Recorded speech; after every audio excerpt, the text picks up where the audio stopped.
bienvenue sur The Bejan Basket. Vous êtes toujours en compagnie de moi-même, Carmelo. Oh là là, putain, il a mis les lunettes, mais c'est pas possible. Alors, alors les gars, aujourd'hui, je suis vraiment très excité, je suis très heureux, les amis. En fait, on a pris un peu de temps parce que Oh, je m'attendais pas à avoir les 4 boys ensemble. Je pense que c'est la première fois qu'on est à 4 ensemble. Il me semble parce que la dernière fois, Morty n'a pas pu être là. Je vous la Dream rappelle, Team. je vous rappelle voilà, la team ici, Carmelo, Alex, Morty et Andreas, que pour ceux qui étaient là sur le dernier live, vous avez eu l'occasion de voir Andreas nous proposer des magnifiques takes. Franchement, allez voir, il y a un petit extrait sur TikTok et Instagram. On le rappellera, il n'y a aucun souci. Mais ce soir, je suis vraiment excité, déjà parce qu'on est 4. Déjà, la première chose que je fais, il faut être poli, déjà, on voit le chat, j'espère que vous allez bien, etc. Les gars, est-ce que vous Bien allez sûr. bien? Alex, est-ce que tu vas bien? Est-ce que tu es bouillant pour le live de ce soir? Pleine forme. L'automne s'installe petit à petit, il fait froid. Du coup, moi je me mets en mode casual, pas comme nos amis là. Et donc, effectivement, casual, mais Tou- comment? Toujours sapé, toujours sapé, toujours Toujours sapé, toujours corporate. Basketball team représente. On est là, petite dédicace à l'équipe des Wolves de Louvain-la-Neuve. dédicace, grosse dédicace. Ils nous suivent sur The Bejan Basket. On vous fait une dédicace. On ne sait pas Ouais. si vous êtes sur le live, mais si vous avez l'occasion, on vous envoie de la force. Merci pour votre force également. Andreas, comment tu vas? Écoute, tout va bien. Comme disait mon cher Alex, l'automne s'installe. Je suis malade, mais je suis en pleine forme. Ça s'entend. Je suis prêt à délivrer, je suis prêt à délivrer des hot takes. Et pour ceux qui sont pas prêts, voilà, quoi. Moi, je suis prêt. Avec un peu de chance, au moment où tu voudras dire ton take, ta voix elle va s'éreinter et on l'entendra pas. Avec un peu de Ouais. chance. Et voilà, Andreas, Alex en pleine forme, moi-même, bon, je me pose la question moi-même, est-ce que je vais bien jouer en pleine forme? Pourquoi? Parce qu'il y a tous les boys, on est chaud, ça me fait vraiment plaisir. Et Morty qui n'était pas là la dernière fois, mais on vous l'avait promis, il est toujours là, Morty. Et un petit abonné, vous suivez désormais Alexis en stream, merci pour le follow. Et Morty, comment tu vas? Moi, ça va super, les gars. Il fait un petit peu froid, mais je pense nos takes à moi et Alex vont vous réchauffer. Donc, on est là, on est prêt. Et je suis grave chaud d'être avec la Dream Team. En tout cas, moi, je suis vraiment chaud, vraiment content pour ce live, en tout cas. Ça, c'est Les- sûr. Let's go, let's go. Ben, écoute, la même ici, les gars, là, franchement, c'est fort. C'est pour les annales. On espère qu'on aura l'occasion de faire le plus souvent des lives à 4 avec la team. Vous remarquez, regardez, ils sont habillés pour l'occasion. Il y a 2 mecs en chemise. Bon, il y a 2 mecs en hoodie, mais des hoodies de qualité. UC Louvain et The Bejan Basket. Et il y a 2 mecs, je vous ai dit, ils avaient un meeting juste avant avec Obama. Ils ont dit, bon, il y a des choses qui se passent dans le monde. Et ils ont dit, ah, attends, il y a des choses plus importantes. Ils sont venus sur The Bejan Basket. Donc, on les remercie pour ça, évidemment. Andreas et Morty. Alors les gars, avant d'introduire le thème, enfin le thème qu'on voulait traiter aujourd'hui, on a plein de thèmes dont on veut traiter par exemple. D'ailleurs, j'annonce déjà, j'ai beaucoup de choses à annoncer honnêtement, donc j'espère que je vais réussir à être succinct. Prochainement, on vous laissera l'occasion, ce qu'on va essayer, les gars, parce que honnêtement, je vous en avais parlé et finalement, je le dis un peu à la va-vite, c'est que le lundi ou mardi, on propose aux gens de proposer des sujets finalement pour nous dire voilà, si ce serait bien que vous parliez de ça, et puis ça reste notre décision parce qu'on a quand même envie de parler de quelque chose qui nous intéresse tout de même, mais que chaque lundi ou mardi, on renvoie la balle vers la communauté en disant est-ce qu'il y a un sujet que vous voudrez qu'on aborde en particulier. Nous, dans le groupe WhatsApp, on se dit ok les gars, qu'est-ce qui nous intéresse, mais vraiment n'hésitez pas, que ce soit ici dans le live Twitch ou plus tard en story Instagram, sous les posts, etc. N'hésitez vraiment pas à balancer des sujets, etc. On vous lit, on réagit comme on peut. On partage la passion et notre but aussi c'est traiter des sujets qui nous portent à cœur, mais également de traiter des sujets qui peuvent intéresser tout le monde. Peut-être qu'il y a des sujets qu'on est passé à côté et qui pourraient être intéressants à traiter, donc n'hésitez pas à les proposer. Pardon. Quoi d'autre? Je me perds dans le fil de mes idées. Autre chose, vraiment aujourd'hui, si vous l'avez loupé, on a sorti une petite vidéo sur Toumani Camara pour vis-à-vis de son parcours. Et la vidéo sur TikTok fait vraiment des très bonnes stats dans le sens où, je vais la retrouver, ah ben là on entend ma voix, 900 j'aime, record pour la chaîne 908 j'aime, 8000 vues et des commentaires par-ci par-là. Vraiment merci à tous pour la force. Je ne sais pas s'il y a un gros compte qui nous a republié ou quoi, mais du moins ça nous donne beaucoup de force pour continuer à vous proposer du contenu. Et évidemment, merci. C'est que le début. On va continuer à proposer du contenu. Et nous, ça nous dope, ça nous encourage à fond pour la suite. Et c'est super également pour Toumani Camara d'avoir un peu de visibilité à notre échelle, de contribuer aussi à mettre Toumani Camara en avant. Et on espère que ça lui portera chance dans son passage avec les Blazers, même si on sait qu'il n'a pas besoin de notre chance. Il est déjà assez talentueux pour réussir en NBA sans nous. On croise les doigts. On Le touche bout du est bois. fort. J'ai une chaise en bois juste Le ici. bout Je est touche du fort. bois. Est-ce que j'ai zappé quelque chose? Non, dites-moi les gars, avant qu'on introduise le sujet de la vidéo, est-ce qu'il y a quelque chose que j'aurais dû mentionner et que je n'ai pas mentionné? Non, je pense que Non, tout est c'est clair. good. Non, tout est clair. Bon, s'il y avait quelque chose d'autre, ça me reviendra. Les amis, on rentre dans le cœur du sujet. On est 4 ce soir. On va attaquer la dernière fois. Qu'est-ce qu'on avait fait? La dernière fois, on en avait parlé. Morty n'était pas là malheureusement, mais on avait fait une émission qualitative avec Andreas et Alex.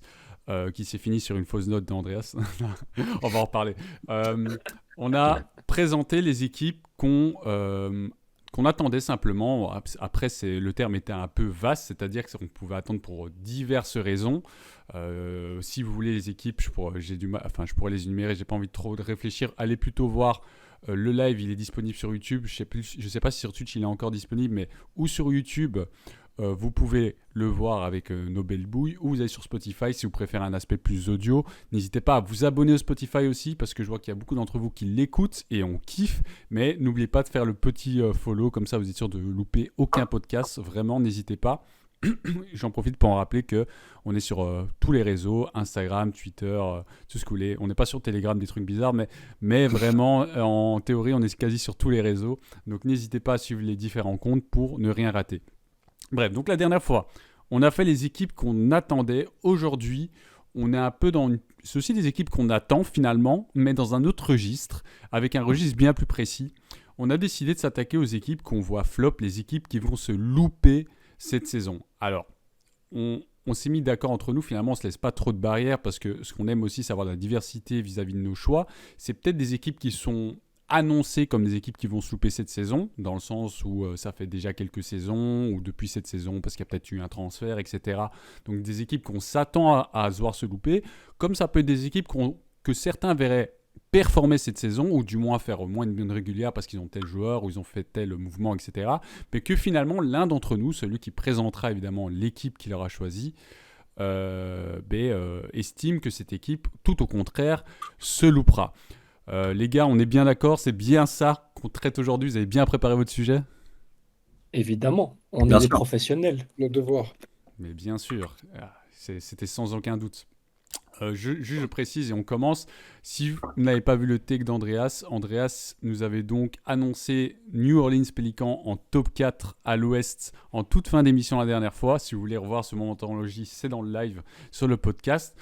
On ne se prononce pas dessus, vous verrez la réaction d'Alex et moi qui étions présents. On a eu une sacrée réaction qui traduisait notre désarroi. Donc, Oui, moralité déjà après la première émission, partez avant la fin pour pas entendre des bêtises. à tout moment, si vous voyez Andreas qui veut s'exprimer lors des 30 dernières secondes, éteignez tout. Vous Non, partez. Bien sûr, d'ailleurs les amis, bon, c'était un take risqué. Ah oui, voilà, c'est ça que je voulais dire. Prochainement les amis, je veux bien que vous nous envoyiez des takes à vous, que ce soit ici dans le chat ou sur commentaire. De toute façon, on va vous redemander sur Instagram et TikTok. Prochainement, on attaquera des takes qui soient désastreux, audacieux, etc. Des takes risqués. Ce sera le concept de plusieurs émissions. On va dire, on va faire ça tout au cours de la saison. On va analyser des takes. Il y a certains qui seront des nôtres, certains de la communauté sur Twitter, etc. Et on espère qu'on aura également les vôtres. On veut entendre vos takes, donc n'hésitez pas à nous les balancer et on les analysera. On dira, est-ce que c'est un take désastreux? À combien sur l'échelle d'Andreas c'est un take désastreux? Mais voilà, mais vraiment n'hésitez pas à balancer. Et on pourra discuter évidemment, est-ce que c'est un bon ou un mauvais take.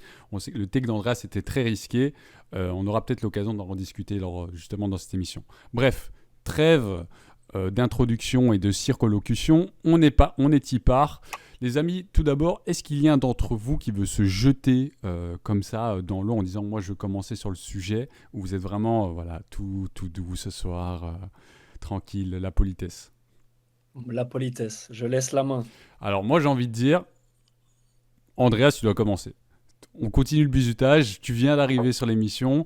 T'as terminé la dernière émission, concrètement. La dernière émission, c'est toi qui Commence-la bien. c'est toi qui reprends, on va dire. T'as fini en apothéose. Il faut que tu reprennes sur cette effervescence de la dernière vidéo. Donc, Andreas, quelle est finalement l'équipe que tu vois se louper, flopper? N'hésite pas à nous donner plus d'argumentation. On t'écoute. Je pense pas que ce soit forcément une surprise en disant que je pense que les Chicago Bulls vont se louper cette saison. Donc par rapport à la saison dernière, t'es pas très très loin. Donc je vais pas refaire toute la saison des Bulls, mais t'as évidemment Lonzo Ball qui est ton meneur titulaire qui ne joue pas de toute la saison. Zach LaVine et DeMar DeRozan jouent. LaVine joue 77 matchs et DeRozan 74 avec Vucevic 82. Donc l'équipe est là. Mais voilà, tu arrives au play-in, tu gagnes contre c'est Toronto et puis tu perds contre le Heat. Donc t'es pas très loin de faire les playoffs. Mais pourquoi au final, je pense qu'il y aurait eu un sweep ou un gentleman sweep par les Bucks, je pense. Probable. Euh, et donc ouais, je pense qu'ils vont se louper. T'as eu, je sais pas c'est quoi les additions, t'as eu quelques petites additions, mais qui n'ont pas l'air vraiment exceptionnelles. T'as du Javon Carter, Torrey Craig, enfin rien qui va te changer la vie. Je pense que on est à un mauvais start que ça pète déjà à la trade deadline. Moi, je vois bien un transfert de Lavine et DeRozan, sachant que je pense que ce sont deux joueurs qui seront très prisés sur le marché, plus DeRozan que Lavine, je pense. Donc voilà, je pense que les Chicago Bulls vont se faire allumer très très facilement. Ils n'ont pas de plan de jeu, un coach qui n'est pas forcément bon. Donc ouais, je pense que ce soit pas forcément une hot takes, contrairement à ce que j'ai dit la semaine passée, de dire que les Bulls vont mal commencer cette saison et vont tout simplement même pas faire le play-in, je pense. Même pas le play. J'en profite juste pour lire le chat. Bon, ici, je vois que certains disent Andreas Goat. Après, je veux pas dire, il y a quelqu'un qui dit non, c'est Carmelo le Goat, donc j'apprécie aussi, je prends. C'est ceux qui l'ont dit, j'ai rien, je me suis pas prononcé là-dessus. Ils disent Andreas, fais pas genre, fais pas le mec Ouais. sérieux, Andreas. Écoute, Andreas, voilà, j'ai le chat. Ça, c'est juste pour toi, c'est cadeau, c'est évidemment, on te charrie. Vers qui je m'adresse? Eh bien, Morty, est-ce que tu partages le take de notre ami Andreas? Ouais, non, je partage totalement ton take, Andreas. Les Bulls, c'est vraiment un ventre mou où, genre, t'as un joueur élite, t'as la réincarnation de Michael Jordan en DeMar DeRozan, t'as Zach LaVine aussi qui est vraiment très présent, mais au final, il n'y a pas vraiment une direction claire. Je suis d'accord sur le coach aussi, qui est vraiment pas très bon non plus. Tu sais pas ce que tu joues, tu sais pas si t'arrives à jouer le play-in ou le play-off, tu sais pas non plus si t'es là pour tanker. C'est vraiment compliqué et je pense qu'il y a une décision qui doit être prise pardon, vis-à-vis du futur du management de cette équipe parce qu'il n'y a pas de direction, il y a zéro direction pour l'avenir et on ne sait pas trop quoi faire. Alors j'aime beaucoup Alex Caruso aussi qui est très très bon dans son rôle, mais au final les Bulls c'est une équipe qui, si aucun changement n'est fait radical, est vouée à avoir un record négatif et avoir un record au final de 30 victoires pour 40 défaites. Donc je partage totalement ton deck. Voilà, c'était clair et limpide, Alex. J'imagine que je t'ai vu hocher la tête. Je pense que c'était sur la même longueur d'onde. Ouais, les Bulls, c'est compliqué parce qu'en fait, ce qui se passe, c'est le front office qui est incarné par Carnie Sovas avait un projet pour cette équipe.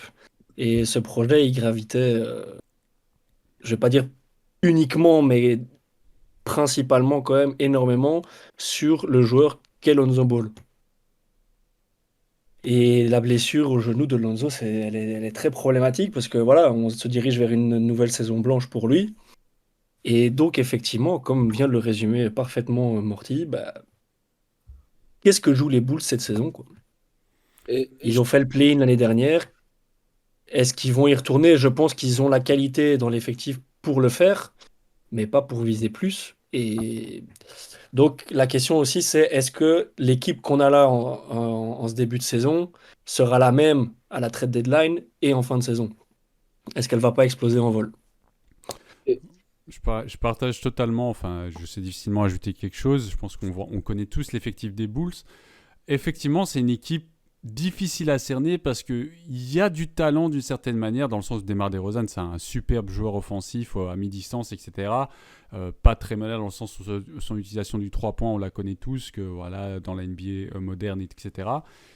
mais même il a été incroyable. On se rappelle ses buzzer beaters au Nouvel An, Back to etc. back, là. Ouais. Incroyable. Enfin, DeRozan, un exceptionnel joueur. Zach LaVine qui a des qualités.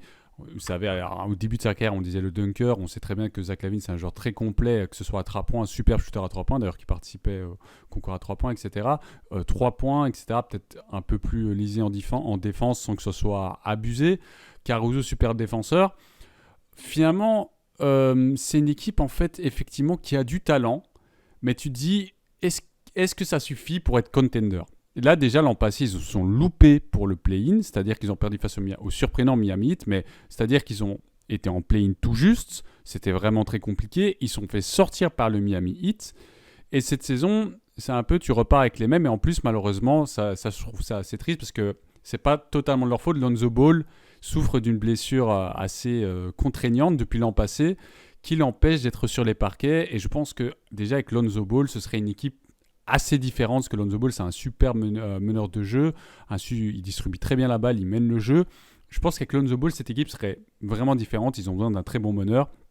Caruso, c'est un joueur intéressant, mais voilà, c'est pas un meneur titulaire, je pense, dans une équipe. C'est plus une sorte ou un sixième homme ou un joueur qui fait le taf à côté, qui a ses minutes. Mais il leur manque peut-être ce meneur, ça fait des saisons, etc. Donc finalement, je sais pas s'ils vont réellement flop, mais en tout cas, on sait très bien que ça va être une équipe qu'on va voir jouer. Il y a des matchs qui seront peut-être intéressants, il y aura peut-être des perfs intéressants de droite à gauche, mais justement, il y a une bonne expression qu'a repris Morty, c'est le ventre mou. C'est pas une équipe qui sera contender, ça on le sait. Enfin, je pense qu'on est tous d'accord là-dessus. Mais est-ce qu'elle va arracher le play-in? Est-ce qu'elle va réussir à être en play-off? Est-ce qu'elle va être hors play-off? Ça, on ne sait pas trop et c'est difficile à le juger. Donc finalement, tu dis, est-ce que c'est pas mieux pour eux de tanker? En fait, c'est quoi l'objectif des Bulls? Est-ce que c'est d'aller chercher un joueur ou est-ce que c'est d'attendre quelque chose? Finalement, enfin, vous voyez Reconstruction. là Reconstruction. Merci. pour vous, Reconstruction. ok, donc Après, tout le monde est reconstruit autour d'un rookie et va tanker une année ou deux et tu reconstruis. Parce que je trouve que le projet était excitant à la base. Tu ramènes DeRozan, Lavine, Lonzo et rappelez-vous, la première saison, Vucevic. ils sont premiers ils sont premiers à l'Est avant que Lonzo se blesse. Donc, il y avait quelque chose, mais c'est vraiment Lonzo, quand il se blesse, il y avait plus rien, quoi. Il n'y avait plus de meneur et il n'y avait plus rien du tout après, quoi. Ouais, non, c'est certain, mais donc ici, je vois vous êtes d'avis sur la reconstruction. Je pense que c'est dur pour le management des Bulls parce que, je veux dire, ils ont quand même Zach Ouais, mais LaVine, DeRozan et ils ont ramené Vucevic, mais c'est clair, c'est une drôle d'équipe. Pour moi, la blessure de Lonzo Ball fausse un peu la chose. Je ne sais pas s'ils auraient été contenders avec Lonzo Ball, mais je pense que c'était une équipe qui aurait été dérangée des équipes s'il y avait Lonzo Ball.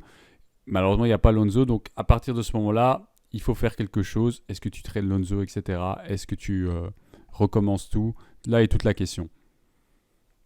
Ouais. Et la question, du coup, c'est quel plafond on donne à ces Bulls?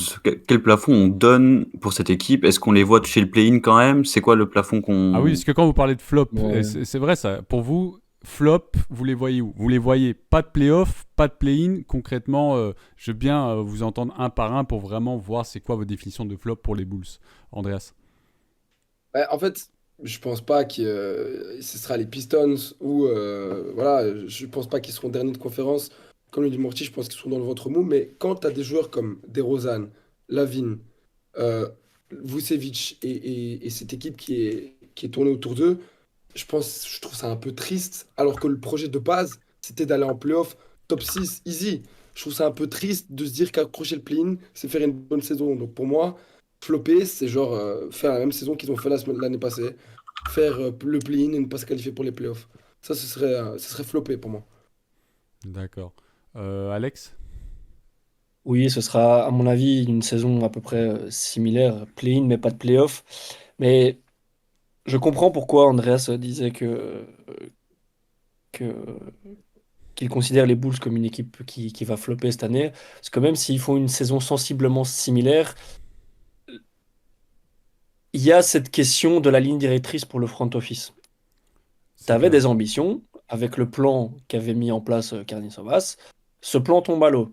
On sait que la temporalité pardon, en NBA est très particulière et que les choses vont très très vite. Et donc, est-ce que tu attends encore un an, tu fais ce que tu fais cette saison avec le groupe que tu as et tu attends l'année prochaine de voir si Lonzo revient réellement sur les parquets et du coup, tu perdures dans le projet qui est déjà en cours, mais qui a du plomb dans l'aile avec la blessure de Lonzo, ou bien est-ce qu'effectivement, tu commences déjà à travailler sur la reconstruction, c'est-à-dire que tu trades tes deux plus gros joueurs, tu gardes un Patrick Williams pour avoir un socle quand même déjà, parce qu'il a un très bon potentiel à développer aussi, Patrick Williams. Il y a du talent là, chez les Bulls. Euh, donc voilà, je comprends l'idée du flop, parce qu'effectivement, au vu du projet, on devait s'attendre à plus de la part des Bulls, et ça va pas être le cas. Donc moi, je pense réellement qu'il faut que le front office se décide au plus vite de la manière dont ils vont gérer l'équipe et l'avenir de l'équipe. Ouais, je suis assez d'accord avec tout ce que vous avancez. Je trouve que c'est dur pour les Bulls. Moi, j'ai dit, pour moi, vraiment, la blessure de Lonzo Ball a changé vraiment le destin de ces Bulls. Peut-être qu'ils font une bonne saison, après ils font un bon trade. Enfin, je sais pas, il y a d'autres réalités qui existent dans le multiverse. Vraiment, ça va être primordial la gestion du dossier Lonzo Ball. Est-ce que Lonzo Ball va revenir à un moment s'il revient avec quel coéquipier sera encore là? Est-ce qu'il sera trade? Est-ce que ça va partir sur une reconstruction? Toutes des questions qui évidemment créent une grande incertitude dans cette équipe. Moi, je pense que pour que les Bulls cette saison, je me dis, c'est éviter le flop. J'aimerais qu'ils arrivent à accrocher les playoffs, genre même en étant 8e, avec la manière, même tu te fais sortir au premier tour, genre parce qu'il y a quand même du monde de leur côté à l'Est. Mais on va dire, c'est un peu l'équipe. En fait, on va être dur avec cette équipe. Soit ils font l'exploit. Dans l'exploit, je veux dire, ils font je sais pas, ils se qualifient en playoff 5, 6e, je sais pas, ou ils vont en 8e et ils se battent bien. Ou, en fait, tout autre résultat va être un peu nous laisser sur notre faim, un peu mi-figue, mi-raisin. Donc, voilà, c'est la dure réalité pour les Bulls. Ils auront des choix à faire et je comprends le choix, très bon choix de la part d'Andreas, je pense, et on s'est tous concordés là-dessus. Je vais en profiter juste pour lire Vince qui nous dit bon, c'est Jordan le GOAT, un Bull. On profite évidemment. Là, c'est pas le débat d'aujourd'hui. Une prochaine fois peut-être. Après, il dit en vrai, ils ont fini 10e avec 40 wins et pourtant ils avaient 5 wins d'avance sur le 11e. Même en n'étant pas ouf, ils peuvent faire pareil.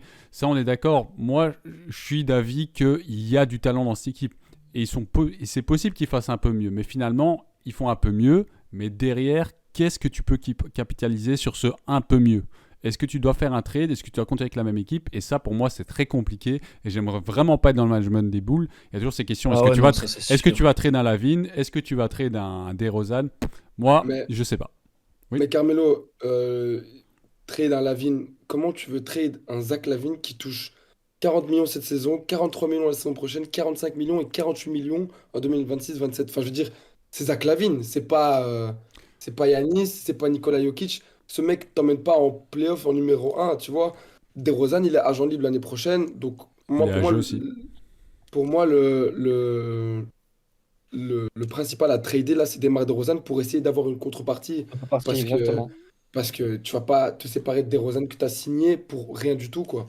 Donc, pour moi, tu dois trade DeRozan cette année si ça va pas plus loin. Et je pense que ça n'ira pas plus loin. Donc, la solution, c'est de trade pour moi. Ouais, c'est certain. Je pense que ça peut être une des pistes, notamment. Je pense qu'un DeRozan, je pense que vous serez assez d'accord facilement de dire qu'il y a peut-être une équipe, vous savez, les trades de mi-saison pour gratter un joueur qui va te renforcer pour un push en playoff. On ne sait pas quelle équipe serait intéressée par justement un DeRozan.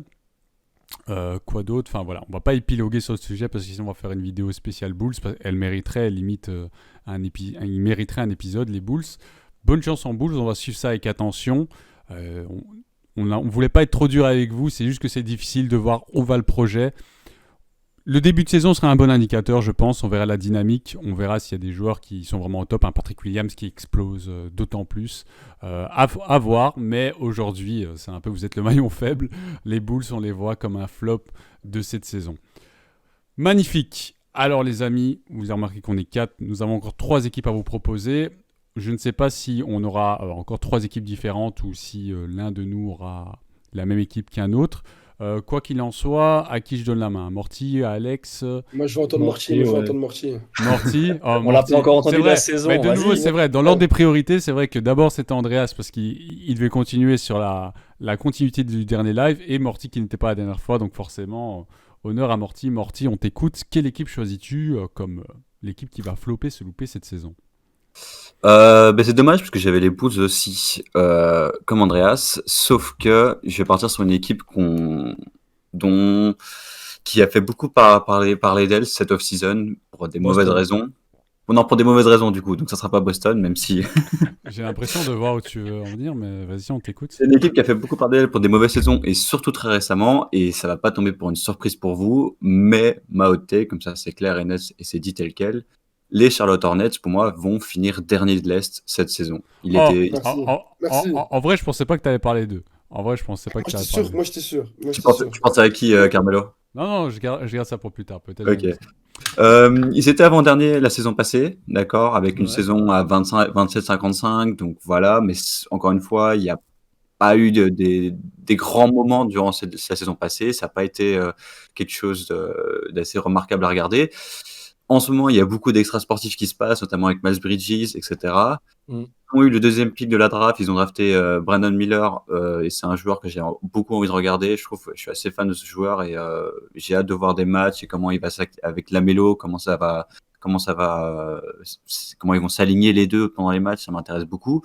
Mais pour moi, les Hornets, c'est Alcatraz, c'est une équipe avec que des joueurs avec trop d'extra sportifs.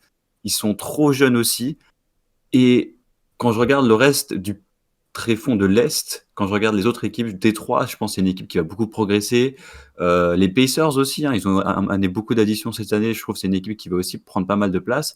Les Wizards avec Jordan Poole aussi. Mais pour moi, les Hornets, c'est une équipe qui n'a rien fait dans cette off-season à part de l'extra sportif et drafter Brandon Miller. Et pour moi, ça ne suffira pas pour prétendre à quoi que ce soit. Et donc, pour moi, c'est un choix presque évident. Je pense peut-être même, quand je regarde un peu à l'Ouest également, que ça reste l'une des équipes qui va avoir le pire record de la ligue.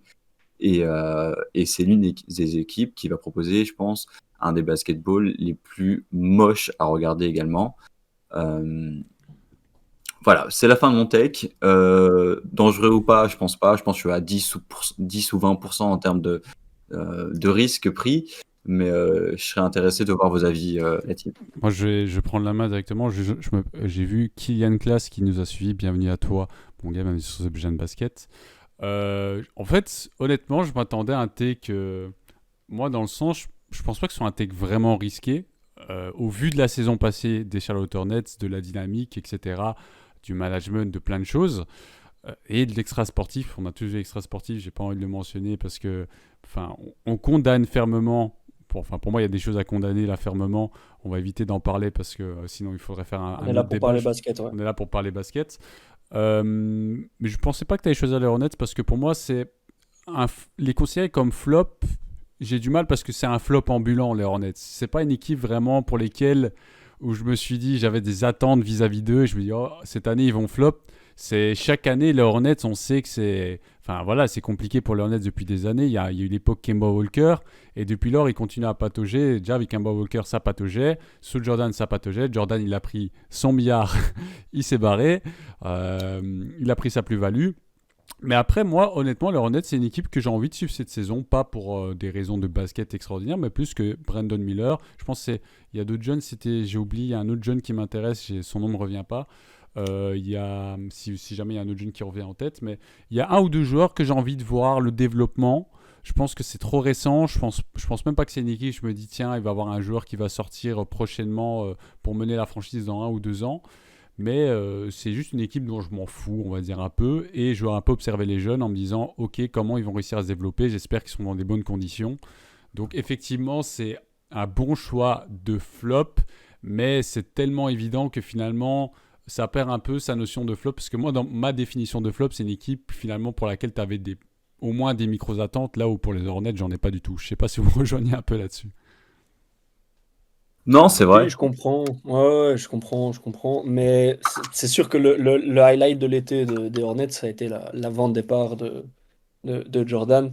Il y a ouais, le contexte autour de cette équipe est vraiment pas bon.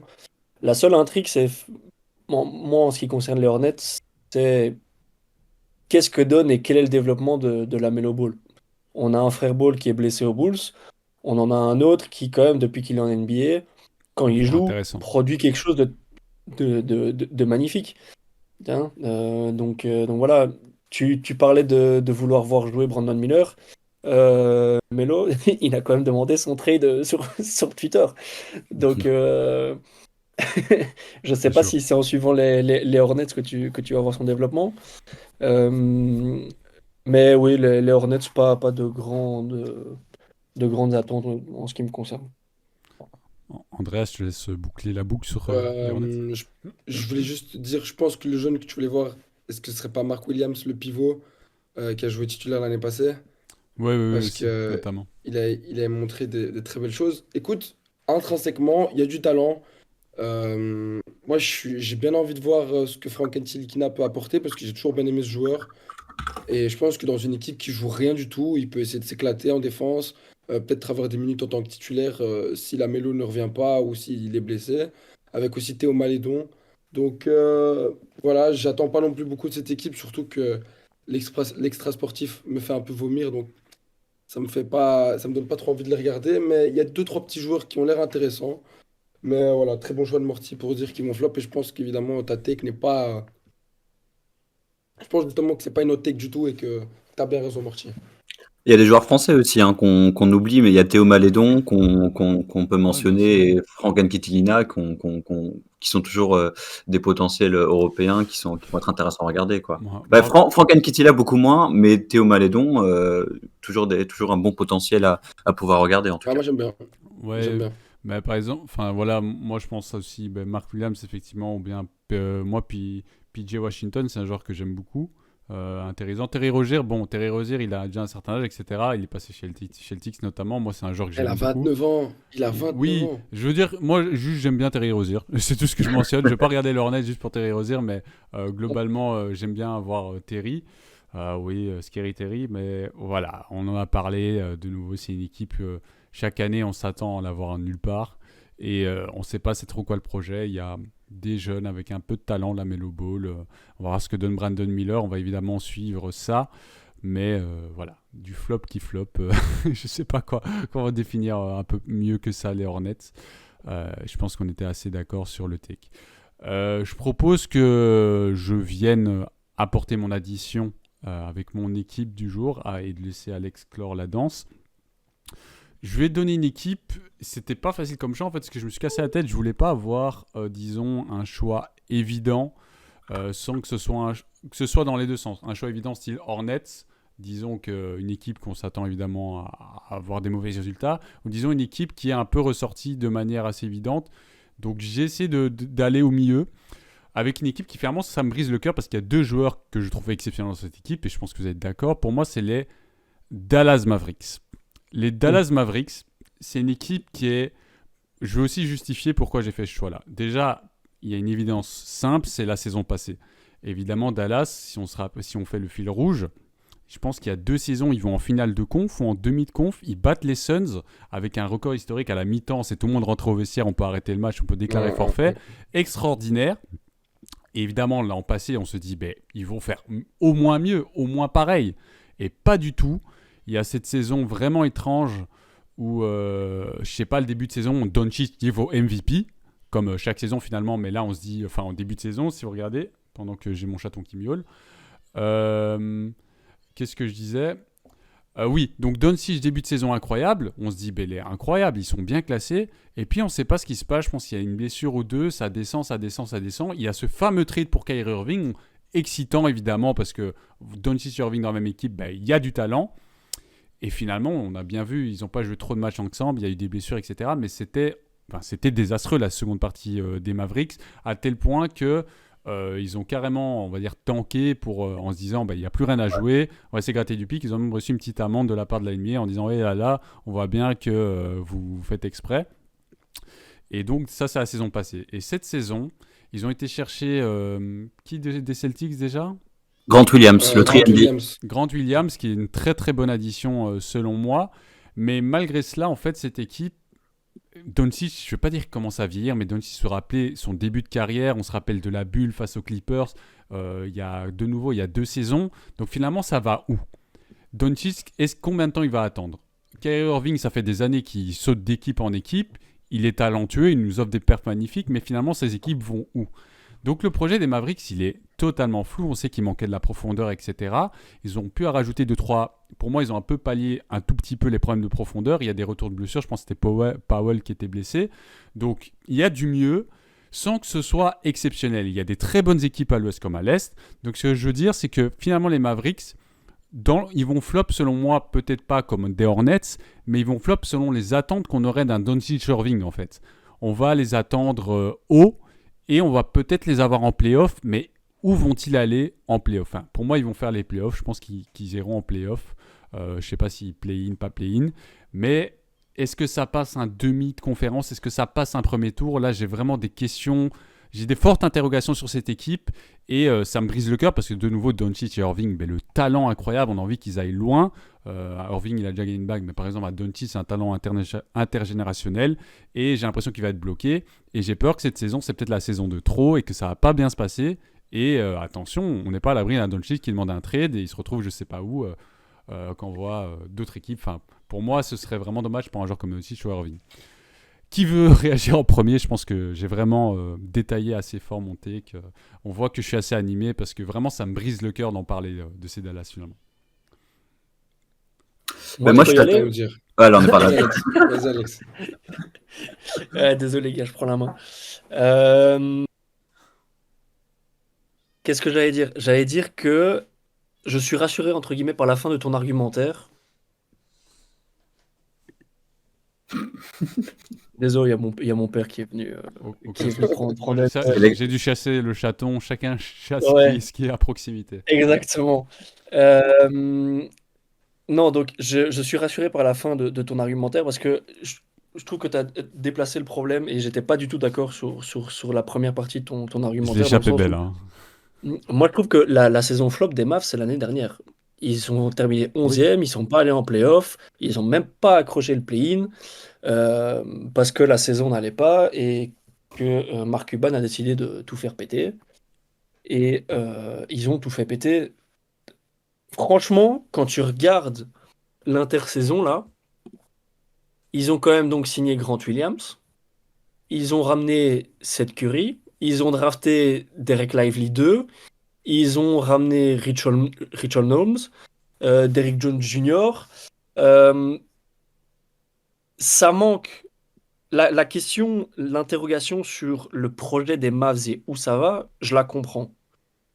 Mais sur la question intrinsèque de flop ou pas, je pense que les Mavs vont faire une meilleure saison que l'année dernière. Alors, je le pense aussi, mais qu'on s'entende bien, on va dire mon flop, c'est ça que j'ai développé, il est relatif.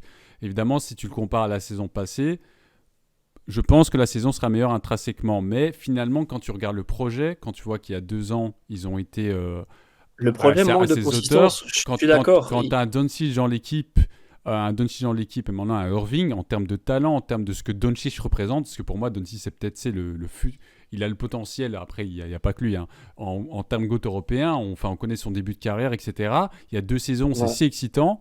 La saison passée est un flop monumental, mais finalement, cette saison, si tu vas en playoff et que tu sors en demi de conf, ou même au premier tour, enfin voilà, peut-être la catastrophe, est-ce que ça suffit? Pour moi, ce serait un flop dans ce sens-là, en fait. C'est que moi, j'ai des grandes attentes pour ces Mavs parce qu'il y a Luka Doncic et qu'il Bien sûr, ne peut plus se permettre d'attendre, enfin, selon moi, bien parce sûr, que... bien sûr. Mais ça je le comprends totalement. On a la même frustration vis-à-vis de la gestion de l'effectif et du début de carrière des Mavs pour Luka. Parce que, L'intersaison est une réussite, hein. Sur ça, on est d'accord, mais ouais, je pense que ça va pas l'intersaison est une suffire à... réussite. Et donc, la saison prochaine va être une meilleure saison que l'année dernière. Je sais pas réellement dire effectivement si ils auront besoin du play-in pour accéder aux playoffs ou pas. Je pense quand même que si, parce que le top 6 à l'ouest, c'est vraiment très compliqué. Il y a vraiment beaucoup d'équipes qui... Je vais même pas parler de profondeur parce que les Mavs se sont améliorés de ce niveau-là, mais à ce niveau-là, pardon. Mais le truc, c'est que tu manques quand même de muscles, notamment dans la raquette. C'était déjà un problème l'année dernière, pardon, et ça le restera. Tu as besoin de combler les trous défensifs que vont laisser Luka et Irving. Euh, et je pense pas que tu aies le matériel pour ça. Donc ça va aller mieux, mais pas encore suffisant pour se prétendre contender. Et donc la question ultime qui est combien de temps Luka va-t-il encore attendre, c'est sûr. Voilà, voilà.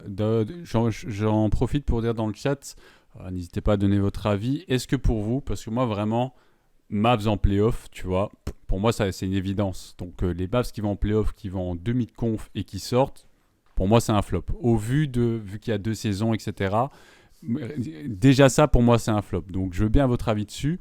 Et maintenant je me retourne évidemment Alex, merci pour ta réaction détaillée. Je me retourne vers nos deux camarades que vous voyez en bas de l'écran. Morty, est-ce que tu me rejoins sur ce take ou tu as une autre vision pour ces Mavs? Non, je partage assez globalement ton avis. Comme tu l'as très bien dit, ils ont un peu saboté leur saison l'année passée et ils ont même pas pu jouer le play-in, ce qui était vraiment vu comme un choc pour nous. Après, il faut mettre en perspective, ils ont eu Kyrie Irving, je pense qu'ils ont joué 10 matchs ensemble avec Ça, Doncic. c'est vrai. Là, faut quand même mettre en perspective qu'on va normalement avoir, surtout avec les nouvelles règles concernant le fait de reposer des joueurs, on va avoir 82 matchs de Doncic et Kyrie Irving ensemble. Donc, forcément, ils sont un peu obligés, voire persuadés de faire mieux que la saison passée. La grande question, c'est oui, la question du plafond, elle se réside encore. Est-ce que tu es satisfait avec une place top 6 à l'Ouest vu comment c'est serré? Est-ce qu'une finale de conf ou est-ce qu'une demi-finale de conf, c'est suffisant pour toi? Je rejoins aussi l'avis d'Alex concernant la profondeur du banc, mais aussi le fait que t'as pas de présence en la raquette. Grant Williams, il est bon défensivement, il peut défendre, il peut tenir des joueurs, mais il est pas grand non plus. Grant Williams, c'est pas quelqu'un de foncièrement très athlétique et physique et qui va pouvoir défendre de manière musclée face à des pivots adverses, face à des Jokic par exemple. Donc je reconnais le manque de profondeur de l'effectif. Et maintenant, la question, c'est à quel moment est-ce qu'on peut définir ça comme un flop ou pas? Si tu joues le play-in l'année prochaine ou si tu joues un top 5, etc., c'est pas le même rapport. Mais je rejoins avec vous sur le fait que c'est pas une équipe qui va avoir des problèmes en série de 5 à 7 matchs contre des équipes bien plus complètes. Et c'est une équipe qui manque cruellement de joueurs, de coach aussi. Je trouve que le coach, Il y a la question de Jason Kidd. Ouais.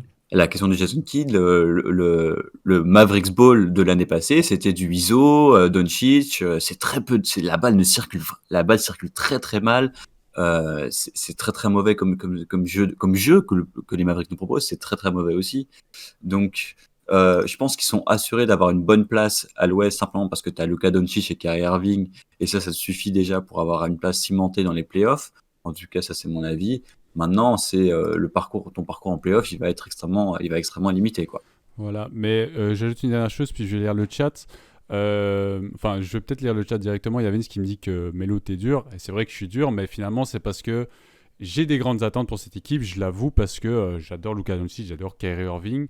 Et il y a 2 ans, j'étais dans le bateau. Enfin, je pense qu'il y a beaucoup de gens, quand ils ont vu la victoire face au Suns, la série incroyable, je pense qu'on était tous ultra hypés Ah ouais. parce que c'est incroyable, tout simplement.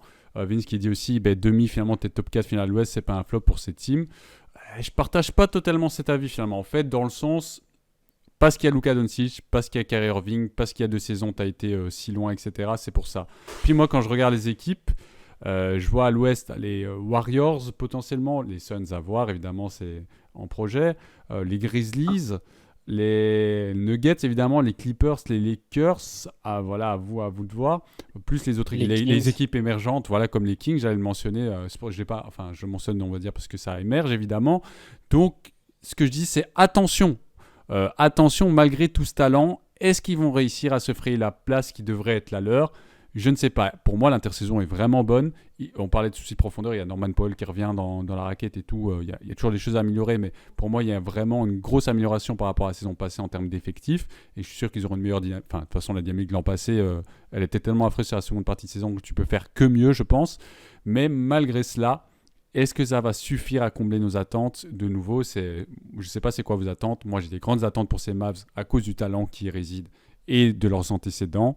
Après, si vous êtes content avec une demi-finale à l'Ouest, j'entends bien. Mais moi, je ne serais pas forcément satisfait à cause des différentes choses que j'ai mentionnées. Andrea, je te laisse la parole pour conclure sur les Mavs.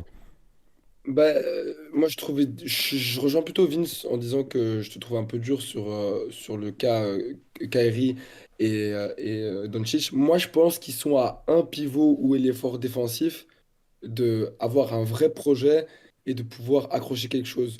Je pense qu'avec cette raquette, tu l'as dit, Grant Williams, Norman Powell, Maxime Kleber, je pense que défensivement, c'est vraiment très très pauvre, si ce n'est l'une des raquettes les plus pauvres défensivement de la NBA. Et c'est pas comme si dans les lignes extérieures, tu avais les deux meilleurs défenseurs de la ligue. Tu as Ouais, Luka si Dwight Powell, Doncic. c'est ton... Si Dwight Powell, c'est ton pivot titulaire en NBA, ça pique hein, quand même. Tout J'ai le plus grand défensivement, respect pour lui, hein, Je l'aime mais bien, Dwight ça Powell. pique. Bah, vas-y. mais moi aussi j'aime bien ce joueur, mais défensivement, voilà, je trouve ça c'est un peu trop léger. Et en fait, j'ai bien envie de voir la patience que peut avoir Luka Doncic, parce que Kyrie Irving, on l'a vu récemment avec Boston et les Nets, ça a l'air d'être un peu une girouette. Des fois, on ne sait pas ce qu'il veut. Est-ce qu'il veut rester? Est-ce qu'il veut construire? Donc, Kyrie a quand Du même moins, il 30. est sous contrat, il a re-signé. Ça, c'est une chose. Il est obligé, il est obligé. On a eu. Il est obligé. Il est obligé, non, mais après, si tu te rappelles, Morty, on avait la discussion. Moi, je me rappelle, on se posait la question de s'il a re-signé. Il a re-signé. Ah ouais, Mais ouais. il a signé et en fait, je pense qu'il était un peu obligé de re-signer. Sinon, ça allait lui faire une réputation un peu. Enfin, je sais pas. Donc, je Ouais, pense mais que je pense Kyrie.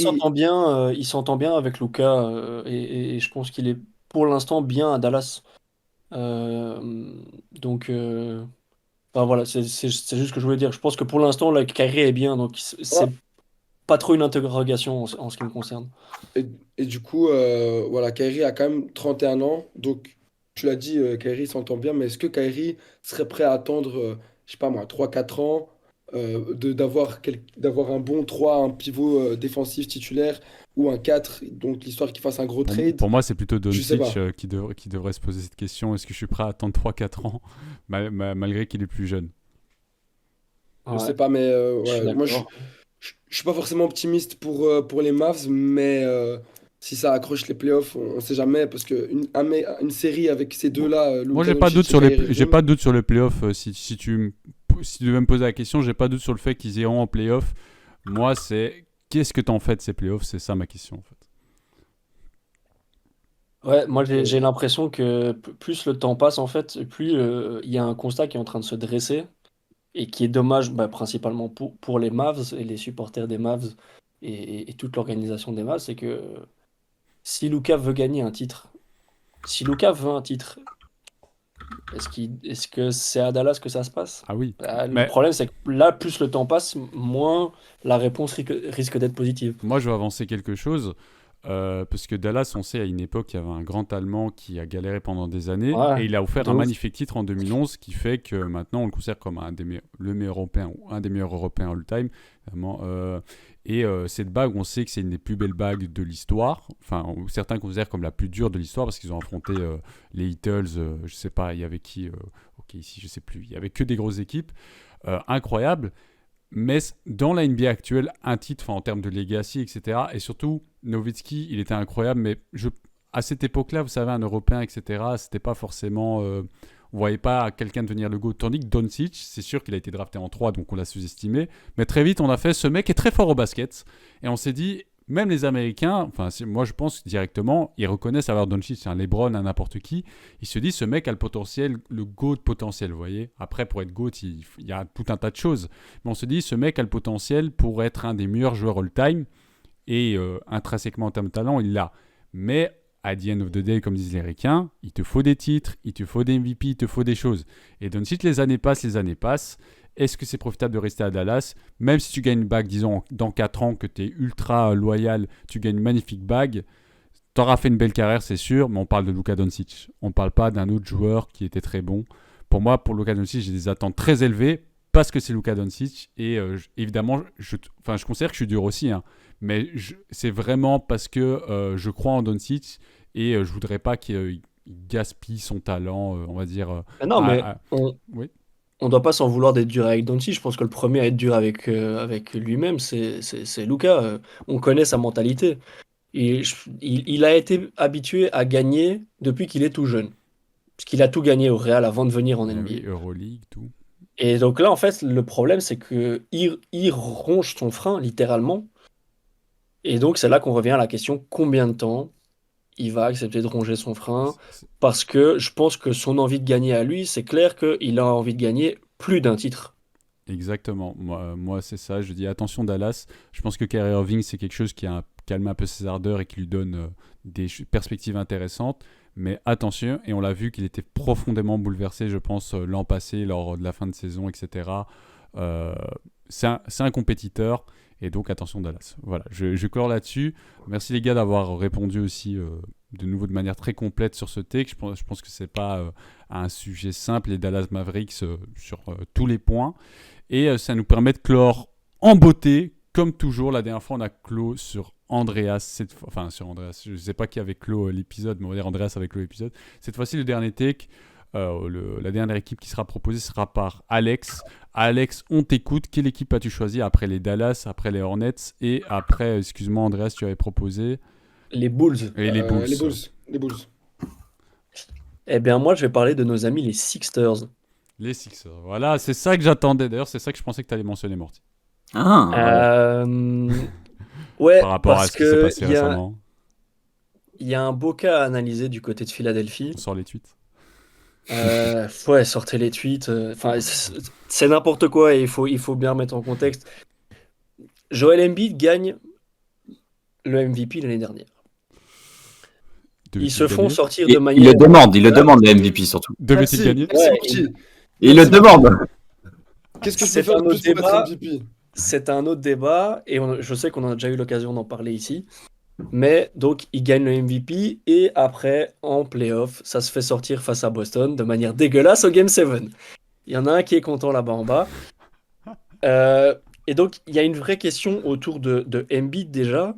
C'est, vous avez dû voir passer la stat, la différence entre sa production en saison régulière et sa production en playoff, à lui personnellement. C'est-à-dire que il marque environ 9 à 10 points de moins en playoff qu'en saison régulière. Ça, c'est pour le cas Embiid. Sur les statistiques. Après, juste après cette élimination, il y a le statement qu'il fait. L'autre, il fait, ça va, les micros, effectivement, sont bien ouverts, tout le monde a l'attention sur moi, je vais pas refaire un mème où je pleure, mais j'ai quelque chose à vous dire. Je peux pas gagner tout seul. Leadership. Sur le moment, moi, ça m'a J'ai halluciné. Alors, je sais qu'il Pas le prenait seul, t'es pas Harden le seul. dans le sac avec lui. Oui, le basket, c'est un sport d'équipe à 5. Et Harden et moi, c'est pas suffisant. Mais frérot, t'as jamais Leadership, joué zéro. avec un joueur aussi fort que James Harden dans ta carrière. Et vous avez tous les deux choke. Donc, voilà, Embiid, pour moi, le problème qui résume Embiid, c'est un problème de mentalité. Le joueur est phénoménal. Il y a quelques problèmes de blessures, même si l'année dernière, ça a été. Mais gros problème de mentalité en ce qui concerne Embiid. Puis cet été, j'ai envie de te dire, ça va quoi. Ils ont pas. George Niang est parti, McClung est parti, mais ils ont prolongé ce qu'ils devaient avec Paul Reed, Danny Green et Montrezl Harrell. Et ils ont fait venir Mo Bamba pour avoir plus de masse dans la raquette. Ils ont fait venir Patrick Beverley, Kelly Oubre. Donc, sur le papier, l'équipe est renforcée. Sur le papier, l'équipe est renforcée. Sauf que, moi je pose la question, c'est la continuité dans tout ça, juste après les déclarations de James Harden. Est-ce que James sera un Harden, lui Sixer, aussi, Twitter, allô, tout le monde m'écoute. Ah ben, Daryl Morey, c'est un gros Un menteur. menteur. C'est un gros menteur, et donc moi, ma Incroyable relation ambiance. avec le front office des Sixers, c'est terminé, irréparable, et je veux qu'on me trade. Vous avez vu t'as vu le dernier tweet qui est passé genre il y a 1 ou 2 jours. Il a réitéré le fait sur Daryl Morey. Il a dit c'est comme une relation. Attends, il a quand même comparé ça à une relation. Quand tu as une relation avec quelqu'un, quand quelque Ouais. chose Ouais, est c'est ça, cassé, c'est exactement. cassé. C'est à ça que je faisais mention. Ouais, tout à fait. Daryl Morey, Et c'est donc, son ex. même si tu as eu une très bonne intersaison au niveau des signatures que tu as faites, si maintenant tu trades James Harden, qui est ton premier créateur aux Sixers? Tyrese Maxey. Iris Maxi, Ouais, mais On a le bon, droit. mais il est solo. downgrade, tu vois. Et c'est là que je parle de continuité. Parce qu'en plus, à la suite de l'élimination, j'en ai pas fait mention, mais t'as viré Doc Rivers. pour moi, à juste titre, voilà. Et tu fais venir Nick Nurse. Donc Nick Nurse va être le meilleur Upgrade coach pour moi. avec lequel. Upgrade. Pardon, j'ai pas entendu. Upgrade pour je dis Nick Nurse pour moi, Ouais, upgrade. ouais, là, au niveau coaching, c'est un upgrade. Donc, franchement, sur l'intersaison, tout allait bien jusqu'aux déclarations de Harden, en fait. Et donc, pour moi, ça te met l'équipe dans une dynamique à l'entrée de la saison régulière qui n'est pas bonne du tout. Qui n'est pas bonne du tout, parce que depuis la draft de Embiid à Philadelphie, on parle de trust de process. Mais est-ce que le process, en fait, on n'a pas déjà vu son plafond? C'est-à-dire que le plus proche que tu as été d'une bague, c'est ton élimination face à Toronto en 2019 sur un shot absolument incroyable de Kawhi. On l'a vu en live. C'était incroyable. Donc voilà, moi je prends les Sixers parce que je pense qu'ils vont faire une moins bonne saison que l'année dernière, surtout si le trade de James Harden ne tarde pas. S'il tarde, quelle ambiance ça met dans l'équipe? Est-ce que lui voudra jouer? J'ai lu récemment que oui, il jouera en attendant son trade, mais avec quelle volonté? Parce qu'on a déjà vu dans d'autres équipes que quand James Harden n'est pas volontaire, il se ramène avec 30 kilos supplémentaires, il va avoir des filles très sympathiques. Mais le basket, Après c'est ça, le dernier de ses soucis. après ça, ça l'améliore en termes de performance, mais ça, c'est autre chose. Ouais, mais enfin voilà, donc c'était grosso modo résumé hein, de manière assez grossière depuis la fin de saison dernière des Sixers. Mais je pense sincèrement qu'ils vont être en playoff, parce qu'il il faut être sérieux, ils ont quand même le MVP en titre et ils ont un corps solide et un nouveau coach qui est un très bon coach, donc ça va jouer.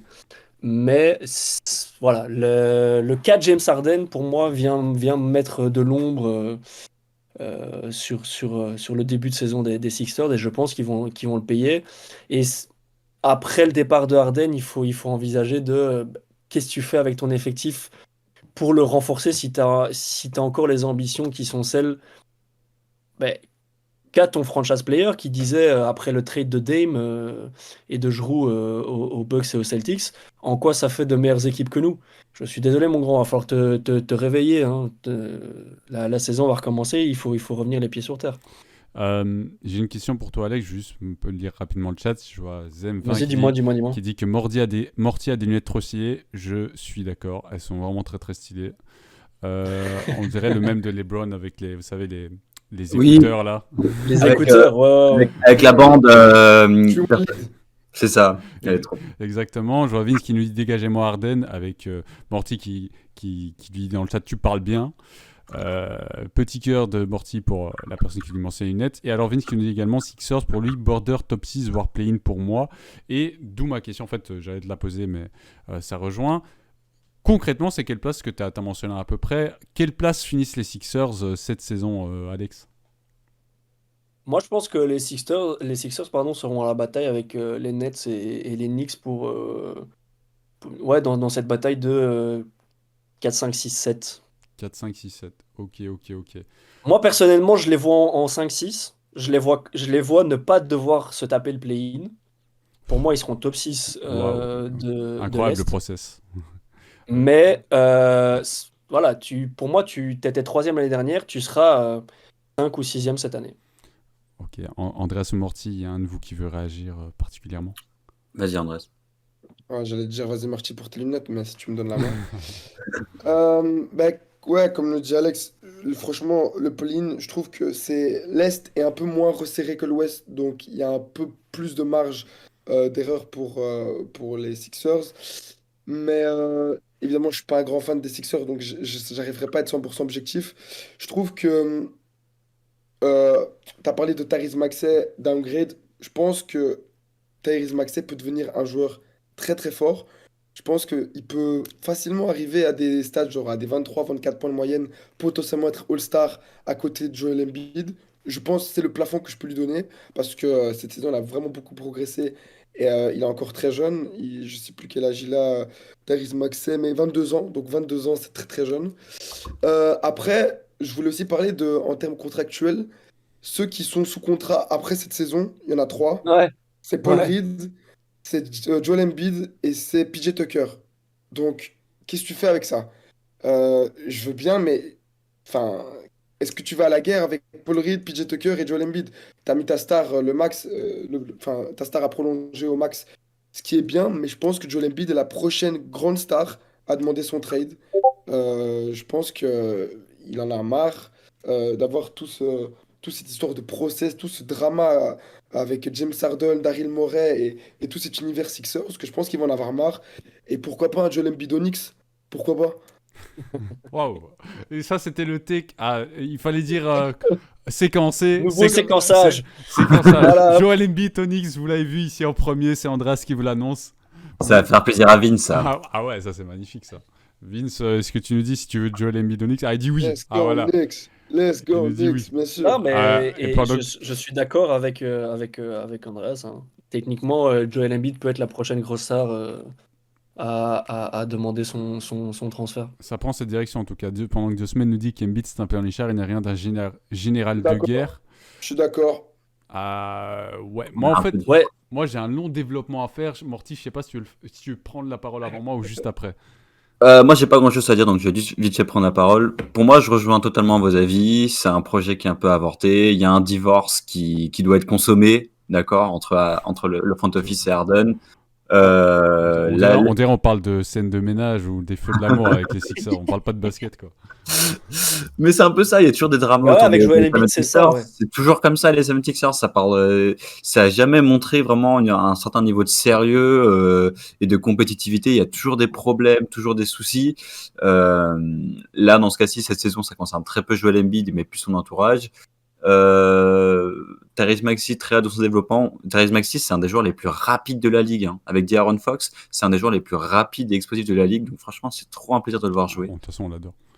C'est vraiment un mention spécial. Mais oui, effectivement, il y a un divorce que j'ai consommé et moi, je le vois totalement comme un potentiel flop pour cette saison à venir si on trouve pas de solution dans les mois qui suivent, quoi.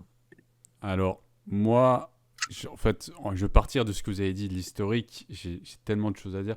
Joel Embiid, déjà, c'est un joueur que j'adore. Et je pense qu'on l'adore aussi parce que c'est un joueur exceptionnel. Joel, moi, on va dire, j'étais un peu... cette année qu'il est MVP, ça m'a pas dérangé, etc. Même si, en termes de statistiques et tout, je l'aurais donné à quelqu'un d'autre. D'ailleurs, on a fait un podcast, si vous voulez voir, il y avait le podcast, je pense qu'on a eu l'occasion de le faire avec Morty. Je sais pas s'il y avait Alex, je pense pas. Il y avait juste toi et Morty, je me rappelle, je l'écoutais. Ben, merci Ah, Andreas. Merci Andreas qui était aux aguets. Moi, je pense que j'avais donné un certain Giannis. Voilà, pour vous spoiler un peu, mais allez écouter. J'ai à aimé ton l'occasion. take. Merci. Ça, voilà. On va pas vous dire pourquoi il a aimé ce take, Andreas, mais uniquement parce qu'il trouvait ça pertinent et qu'il est très objectif. Bref, peu importe. Donc, que l'an passé, Joel Embiid a eu son MVP, j'étais en mode, ok, ça fait des années, il a un peu quémandé, honnêtement. Il y avait un peu ce côté où tu sentais que le mec, est-ce qu'il se bat pour l'équipe ou il se bat pour avoir un MVP? Il y a un peu cette question-là. Dans l'énergie, il y a toujours un truc bizarre avec Joel Embiid. Chaque année, pour moi, c'est tellement pas un leader. Le mec n'a rien d'un leader. Il a le talent d'un leader, mais il n'a pas dans la tête, les valeurs c'est dans la tête. catastrophique. Tu pleures, ça peut arriver, t'es sous émotion, mais on va dire, il n'y a pas ce côté Mamba, on va dire, où t'es là en mode, moi, l'an prochain, je les bouffe. Déjà, tu pleures, etc. Après, c'est pas grave, hein, je veux dire, c'est pas pour tout le monde d'être un leader, de savoir gérer ses émotions, mais déjà, c'est pas quelque chose, disons, qui pour moi traduit un truc genre, je suis un loup et je vais dévorer mes proies, on va dire, voilà, pour prendre une analogie un peu, voilà, un peu, je veux pas dire beauf, mais voilà, un peu simple. Donc, il y a, voilà, à Toronto, etc., tu te fais éliminer. Il y a l'an passé, etc. Et finalement, Joel Embiid, les playoffs, etc. Tu vas où? Tu vas pas nulle part. Il y avait l'épisode avec Ben Non. Simmons. Avant ça, avant de Mais parler oui. d'Harden, il y avait Ben Simmons. On se rappelle, il avait dit oui, Ben, il a pas très bien joué, etc. Au lieu de prendre sur lui leader en mode on n'a pas bien joué, il dit ouais, Ben a été. En gros, il nous dit, pour vous paraphraser, il nous dit Ben était éclaté. Après, Ben, il s'est fait trade. On avance, etc. On avance. James Harden. Bon, James Harden, c'est aussi un sacré poisson. Mais avec James Harden, pour moi, pour être franc, dans ces playoffs, moi, je ne mets pas la faute sur les playoffs de cette année. J'ai pas mis sur James Harden. Je trouve que James Harden, Non. il avait l'habitude d'être un flopper, on va dire, en post-season. Là, pour moi, c'est Joel Embiid. Après, il a été blessé, donc je veux bien lui accorder ça. Il a été blessé, ça aide pas, on ne sait pas à quel niveau. Mais Le Game 7 d'Embiid, quand même. voilà, mais Joel Embiid, c'est la personne, c'est Ouais, le c'est leader dégueulasse, hein. qui a sous-performé pendant ses playoffs. Là où Harden, il a eu des matchs où il a un peu passé à côté, mais globalement, il y a des matchs où James Harden, pour moi, prend la win pour les Sixers. Donc cette année, Moi, James Harden, je ne lui en veux pas. Il a aussi été blessé, James Harden. Donc pour moi, cette année, on va dire le fait que les Sixers ont tenu un bout en playoff, ils le doivent plus à un James Harden qu'à un Joel Embiid, toute proportion gardée. Ce que je veux dire vis-à-vis de leur rôle, etc.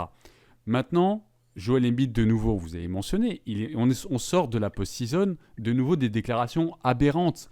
Absolument pas d'un leader. Il dit, voilà, je ne peux pas être tout seul, mais franchement, tu peux pas dire ça de 1 et de 2, c'est vraiment ça reflète pas parce que Joel Embiid il est passé à côté de plusieurs matchs. Je trouve que ses collègues Tyrese Maxey, James Harden ont vraiment été corrects avec avec leur talent, etc. Donc vraiment en termes de leadership c'est zéro. Et on arrive maintenant, James Harden maintenant qui apparemment, je sais pas ce qui s'est passé avec Daryl Morey, mais en tout cas il est en train de dire, Ouais. en fait il est en train de dire ou Daryl Morey se barre ou je me barre. C'est vraiment faites un choix. Sauf que, je sais pas qui a mentionné, il a dit, des fois tu vas au taf, il y a des collègues que t'aimes pas. Daryl Morey, c'est pas un joueur avec qui tu joues, on est d'accord que c'est mieux que tu t'entendes avec les dirigeants, mais si on se rappelle de Michael Jordan, il détestait Jerry Krause, et pourtant, ils ont 6 titres. Donc, ce que je veux dire, c'est pas... C'est pas indispensable. Non, ce que je veux dire, c'est pas, voilà, il faut accepter en environnement toxique des mauvais collègues, etc. C'est pas ça que je dis, mais c'est que finalement, il y a des joueurs, il y a toujours un problème avec eux. Typiquement, Joel Embiid, James Harden, chaque saison, il y a une nouvelle excuse. Oh, il n'a pas bien joué, le front office, il y a ça, il y a ça. Finalement, qu'est-ce qu'il vous faut ? Il vous faut en fait simplement, on vous crée une équipe, on vous donne le MVP, que les équipes s'alignent face à vous. Enfin, tout simplement, pour moi, il n'y a pas la mentalité pour aller au bout. Ça s'est démontré sur plein d'aspects. Ça s'est démontré dans le jeu parce que dans le jeu, tu sous-performes. En dehors des terrains, tu fais pas les bonnes déclats. Et le projet stagne. Et maintenant, James Harden, on verra. Est-ce qu'il sera encore là déjà cet été? On ne sait pas s'il y a un truc qui va éclater. Est-ce que la mid-season il part, etc. Même s'il est là, jusqu'où vont les Sixers? Enfin, le projet. Et ouais, effectivement, vous mentionnez un Joel Embiid qui demande un trade prochainement ou qui se fait trade directement par les Sixers. Hein, on n'est pas à l'abri de ça non plus. Que les Sixers finalement se disent Joel Embiid, on en a marre, on va aller gratter, on rebuild, on va chercher une star, j'en sais rien. Enfin voilà. Donc, je valide totalement votre choix sur ce flop. Les Sixers, c'est un flop qui est annoncé, selon moi. Genre, je pense qu'il y a beaucoup de gens qui l'ont annoncé dans le sens où ça va être une équipe qui va pas arriver au bout des attentes. Là, c'est évident, James Harden, Joel Embiid, etc. Et de nouveau, voilà, juste un excellent choix. Et on va dire, je suis fâché, on va dire, pas sur les Sixers, vraiment sur Joel Embiid. James Harden, je suis plus fâché parce que finalement, c'est un clown. James Harden, il change d'équipe à chaque fois. Il va d'équipe en équipe, ce voyageur. Pour moi, ces déclarations, il n'en a pas. Je veux partir des Houston Rockets, je veux partir des Nets. Voilà, tu veux partir de partout, tu veux. Voilà. Pour moi, c'est vraiment comme, pour reprendre l'expression de 2 semaines, c'est des pleurnichards, autant Joel Embiid et James Harden. Et cette équipe ne mérite pas un titre. Même, franchement, si les Sixers gagnent un titre, j'aimerais bien voir dans quelle dynamique. Mais c'est une équipe, pour moi, qui ne mérite pas le titre sur tellement de points. Voilà, les gars, je ne sais pas si vous voulez ajouter quelque chose sur ces Sixers. Mais moi, je veux juste ajouter, pour le trade de James Harden, quelle contrepartie tu as aujourd'hui pour un joueur comme James Harden? C'est toute la question. Après, pour moi, James Harden, si tu parles en termes de saison, cette saison, moi j'ai beaucoup aimé sa saison. D'ailleurs, les Sixers, c'est une équipe que j'ai beaucoup regardée parce que j'aime beaucoup le duo quand ils sont en forme, Ouais, etc. de James Harden et Embiid. C'est un duo que ça j'aime bien. joue, attention, Harden a été, c'est quoi, c'est un double MVP, Harden? Un MVP, il me semble, un seul. Ouais, MVP. C'est Un 2018 MVP, qu'il oui, gagne le MVP, ouais. c'est un ancien. Ouais, c'est Russell qui est. C'est Oui, il y Westbrook a qui est double Russell. MVP. Ouais, Russell, non, c'est un C'est aussi. Russell 2017, Russell 2017, Harden 2018 et Yanis 2019-2020. Ouais, après, il y a Giannis qui commence, et puis Jokic, etc. Et puis Embiid qui vient se joindre à la danse. Mais voilà. Attends, je vais vérifier pour être sûr. Mais voilà, bref, ma question c'est si je peux me tromper dans mon take de dire que les Sixers vont être un flop. Mais s'ils ne le sont pas, ça veut dire que tu as bien négocié dans le trade de Harden, que tu as une bonne compensation. Mais ma question, c'est comment est-ce que tu fais pour avoir une bonne compensation, pour t'en tirer avec le minimum de dégâts possible, pour avoir un effectif qui réussira quand même à tourner et à appliquer le jeu de Nick Nurse. Parce que Nick Nurse, quand il a été J'adore pris, Nick Nurse. car il a été signé par les Sixers, il a quand même dit, voilà, moi je viens pour les faire passer un step. Et c'est ce qu'ils ont besoin. Je trouve ça compliqué. Mais finalement, est-ce qu'avec Nick Nurse, En fait, pour moi, Nick Nurse, c'est un vrai step en termes de coach. En fait, Clairement. pour moi, il aurait dû venir, si possible, il y a un ou 2 ans, en fait. Quand il y avait encore quelque chose à sauver.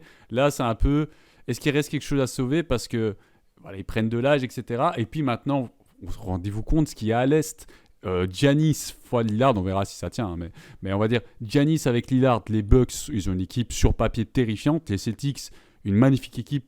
Ils ont fait les petits trades intéressants, on verra comment ça tient, mais en tout cas en pré-saison ça a l'air intéressant. Peyton Pritchard MVP, je dis ça juste pour Morty.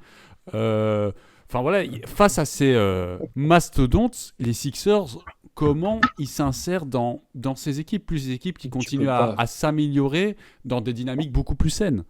Mais ouais, tu peux pas. Tu parlais de contrepartie. Je pense que on est tous d'accord pour penser que les Clippers sont l'équipe qui était, enfin, l'équipe qui était la plus intéressée pour James Harden. Enfin, en tout cas, c'est ce que j'ai le plus entendu, hein. Ouais, J'ai ouais, beaucoup ouais. entendu les Clippers.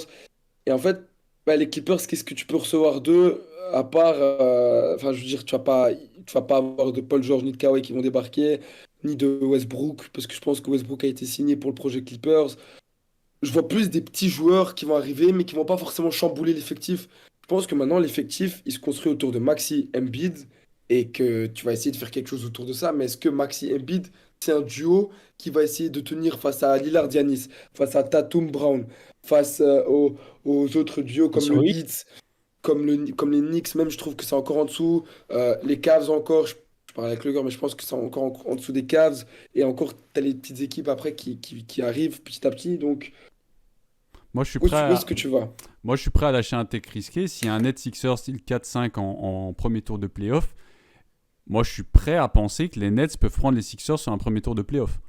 Avec un Ben Parce qu'ils Simmons sont- qui fait un gros doigt d'honneur à Joel Embiid Regarde Morty, regarde Morty. en Mais mode t'as Bridge, Ouais, mais- ouais, Il a raison. séquencé, mais bien sûr, mais séquencé, c'était prévu. Mais moi, honnêtement, il y a un univers où cette saison, les Nets et Sixers finissent 4-5, peu importe qui est devant, et c'est les Nets qui prennent la match-up.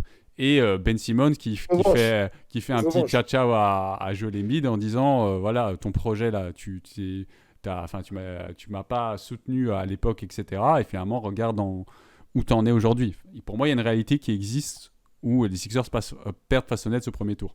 Mais ils les ont sweep l'année passée quand même, hein. C'est une Ouais, take. mais c'était pas un sweep, c'était pas un sweep. Ça, c'était l'an passé. Ils se sont bien battus, les Nets. Ils se sont bien battus, mais c'était un sweep avec Doc Rivers en coach. Et là, tu vas me dire qu'avec Nick Nurse, Il y a ils Ben vont se Simmons. faire prendre. Il y a Ben Simmons en plus cette saison. Et Ben Simmons, Mais Ben après, Simmons, il a pas le mental. Il a pas le mental. Il va faire une saison MVP. face à Joel Embiid, mauvais mental face à mauvais mental, franchement. Oui, ça il va jouer contre Philadelphia. Il va avoir PTSD, gros. Il va avoir des stress post-traumatiques. Enfin, Arrête, Morty, respecte. Joel Embiid, je oui. suis le seul à avoir entendu le take de Andreas? Quel take? Non, Attends. non, non, non, moi j'ai rien dit. Attends. Il a lâché Oui. Ben Simmons saison MVP. Non, il le pensait pas. On n'a pas fait le carré. On n'a pas fait le carré.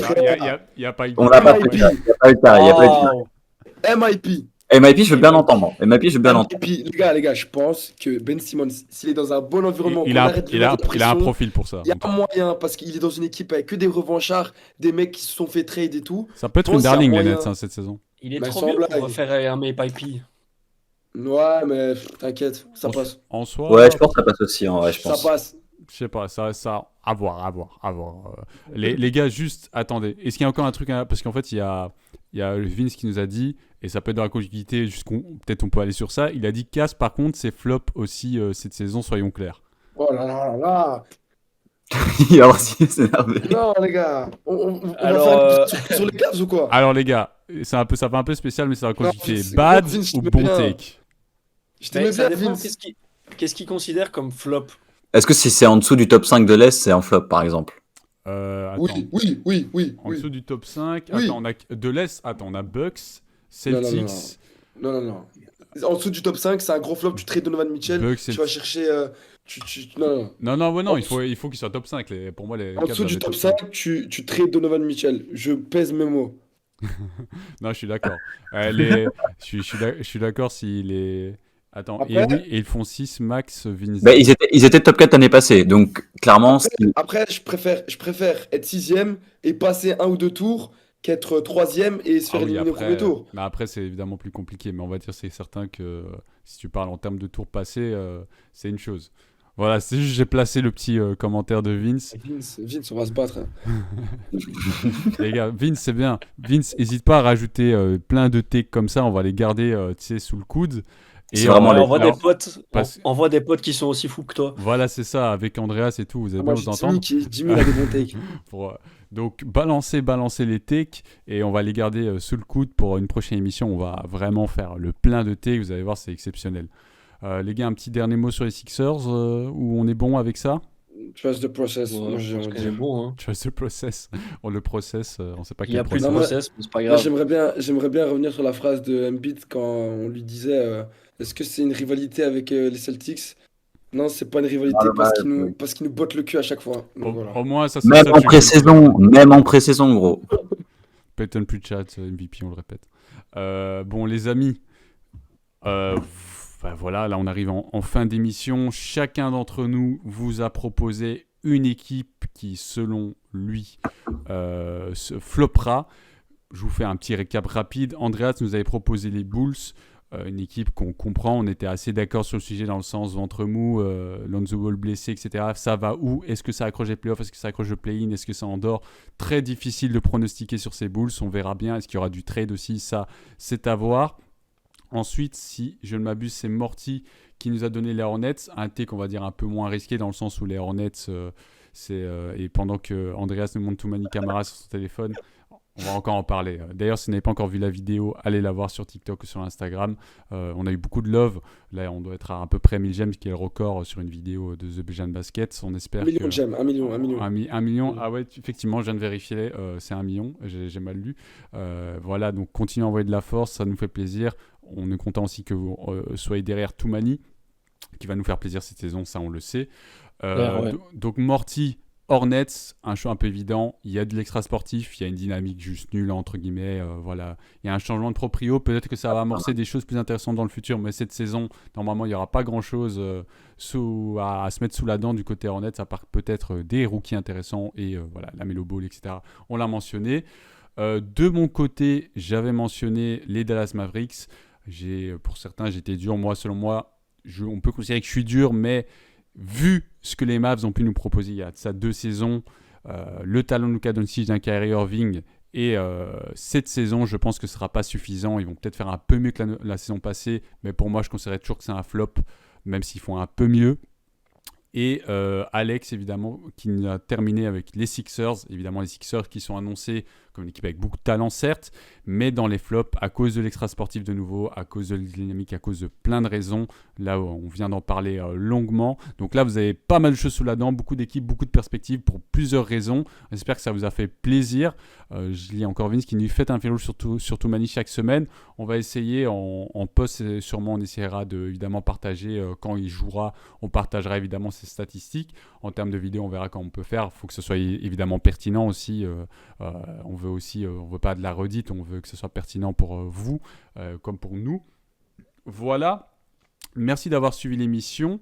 Avant de remercier mes camarades ici, je vous invite, voilà, si vous venez d'arriver sur le live, etc., pas de panique, ce sera remis sur YouTube et sur Spotify en format audio. Donc n'hésitez pas, abonnez-vous aux différents, Hello. à Twitch. Oui, dis-moi. Est-ce que je peux finir sur une take, s'il te plaît? Attends, je vais te laisser. Non. Bien sûr que tu peux finir. Pour TikTok, Partez pour tous. l'algorithme TikTok, on valide les takes d'Andreas, ça fait manger Gucci. Mais avant ça, juste donc, n'hésitez pas à vous abonner aux différentes YouTube, Twitch, TikTok, voilà, il y a toutes sortes de contenus. On vous sort même du contenu en anglais, en néerlandais. On essaie vraiment de toucher un maximum de monde pour se rassembler autour de cette passion commune que nous avons, qui est le basketball, qui est la NBA, et évidemment de soutenir nos talents comme Toumani Camara. Qu'est-ce qui me reste à ajouter? Oui, je vous ai dit prochainement, on vous invitera à balancer vos takes, etc. Sachez que normalement, chaque dimanche soir, sous réserve de nos disponibilités, mais normalement chaque dimanche soir, vous aurez au moins 2 ou 3 zigotos de la team qui seront présents pour vous analyser, que ce soit de l'actu, que ce soit des débats, que ce soit de toutes sortes de choses. Donc restez bien accrochés cette saison, parce que cette saison sera au goût de The Bejan Basket, aux couleurs de la Belgique. Et voilà, c'est ça que j'avais à vous dire. Avant de laisser Andreas balancer son fameux take, non, en fait, je vais juste laisser Andreas balancer son fameux take, je peux pas attendre. Andreas, Il n'y a pas moyen de le mettre sur mute? Allez, les gars, muté. ça, c'est un take qui va vous faire plaisir. C'est le moment d'enlever vos casques. Andreas, quel take? Peut-être pas désastreux, hein. On sait Non. pas encore. On sait pas encore. Personne ne parle. Ah oui, ici, Jossman qui dit personne ne parle de la signature de Carmel chez les Bloopers. Effectivement, j'ai rejoint l'équipe TTFL de notre ami Morty, de Jossman, etc. Voilà, mais on va amener à l'analyse fine dont nous disposons. Voilà, ça c'est le clin d'œil. Maintenant, trêve de plaisanterie. Andreas, Non, mais quel tu est mets ton la pression, là. take? Toumani Camara, top 3, candidat rookie de l'année. Oh là là, mais même moi, j'y crois pas. Ah, non, c'est trop. Les gars. Franchement, j'ai envie d'y croire. Il aura pas le temps de jeu. Il aura pas le temps de jeu. C'est pas dit, Vous c'est avez pas vu dit. ce qu'il a fait. Vous avez vu ce qu'il a fait en Summer League. Vous avez vu ce qu'il a fait là avec le peu de minutes qu'il fait. Si on lui Franchement. donne les minutes, je dis pas qu'il va le gagner. Mais je dis Attendez qu'il les peut amis, peut-être accrocher le top 3. je peux me permettre pour une fois, la dernière fois on l'avait juste coupé comme ça, on avait séquencé, on avait vu la réaction d'Alex et Carmelo, mais après c'était dur à digérer. Voilà, avec toujours la petite image. Juste si je me permets, il y a quelques saisons, il y a un joueur des Rockets qui était passé à l'Antwerp, j'ai oublié comment il s'appelle, je sais pas si vous avez le nom, il avait fini top 3 rookie de l'année. Il était passé du côté de l'Antwerp et pourtant il jouait chez les Rockets, c'était un non drafté. Attendez, il est toujours chez les Rockets je pense. Vous avez son nom ou pas? C'est pas. Attends, je l'ai vu Top parce que. 3, top 3 rookie de l'année. Ouais, tout à fait. Ah. Ou top 5 maximum. Mais honnêtement, il avait fait une bête de saison. Je crois qu'il a re-signé d'ailleurs, donc c'est pour ça que je vais vérifier vite fait l'effectif. Reggie Buller, Tari Eason. C'est pas Matri. Attends, je regarde. Jason Tate, les gars. Jason Tate, ok. Jason Tate, je sais plus s'il a fini top 3 ou top 5 il y a de ça 2 ou 3 saisons, mais il est arrivé en provenance de l'Antwerp. Ah bah, ça me voilà. dit quelque chose, Après, ça me c'est dit pas un quelque joueur chose. belge, mais il est passé par le championnat belge. Il est arrivé à 24-25 ans. Il avait fini dans la course rookie ou top 5. Il a fini All Rookie Team, ça je sais. Je sais pas si c'était top 3, mais en tout cas, on l'a pas vu venir. Il est arrivé de nulle part en tout ça. Et voilà. Donc, moi, Toumani Camara, il est chez les Blazers. Équipe jeune, etc. Bonne dynamique. On sait pas, peut-être. Mais après, c'est vrai que ça va être compliqué vu qu'il y a Scoot Anderson. Avoir 2 joueurs dans la course de rookie. Va te laver, Morty. Arrête avec tes doigts là. Voilà. Bon, les gars, vous voulez réagir au take d'Andreas ou on laisse ça comme ça et on laissera Mais- le temps de. C'est tellement facile à réagir. Shannon Sharp, Tom Green, Wembanyama. Il n'y a pas Toumani Camara. C'est désolé, c'est fini, c'est fermé. Anderson ou pas Shedon Sharp. Oui, bah bon, Anderson aussi. Voilà, il est même pas top 10. J'aime bien Toumani Camara, mais faut descendre sur terre. Non, après c'est vrai. Après, voilà, c'est les takes d'Andreas. Les amis, là, on est en début de saison. Il y a une réalité. J'en ai une. Il y a une réalité. Je sais pas laquelle, hein, mais il y a une réalité où fin de saison, Toumani Camara, il est dans le top 3, top 5 et on dit Andreas. Top 5, j'entends. Top 5, j'entends. Top 5, j'entends. Alors, je m'engage à inviter Andreas à manger ce que tu veux, le restaurant, si Toumani Camara est top 3. Je m'engage maintenant. De tête, je veux tout. Tout frais payé à Cancun avec les Sixers au premier tour. Vous irez tous ensemble à Cancun après le premier tour déguster ce que vous voulez. Bon les amis, encore quelque chose à ajouter sur cette émission incroyable. On finit en beauté ces derniers temps, c'est exceptionnel. Je savais que j'aurais dû partir il y a 2 minutes. Arrête, Alex. Voilà les amis, merci de nous avoir suivis sur The Bejan Basket. Je ne vais pas répéter les différentes informations. Allez nous suivre, suivez l'actu. Restez avec nous dans le bateau The Bejan Basket, le bateau Toumani Camara. Voilà, ouais. le take est compliqué, mais le bateau, restez dedans, vous inquiétez pas, il va nous proposer du beau jeu. Je suis sûr qu'il a entendu en plus. Mais bien sûr, Toumani, il reste un peu discret là pour l'instant, il attend qu'on explose un peu. On sait, Toumani. Il regarde nos stories d'ailleurs. Il regarde nos stories. Il regarde nos stories. Ça, c'est un vrai fact. Il regarde nos stories, il est juste discret, etc. Il est focus. C'est normal, on le comprend, c'est le début de saison, il faut être focus. Les amis, je remercie mes collègues d'avoir participé à cette émission. Merci Alex, merci Morty, merci Andreas. Grosse énergie, excellente analyse comme toujours. Merci à vous de nous avoir suivis sur cette émission. Ça fait plaisir d'avoir vos réactions et de pouvoir échanger en direct. Je ne vais pas vous faire de la redite. Je vous souhaite une bonne soirée sur The Bejan Basket et on se dit à très vite. Merci les gars.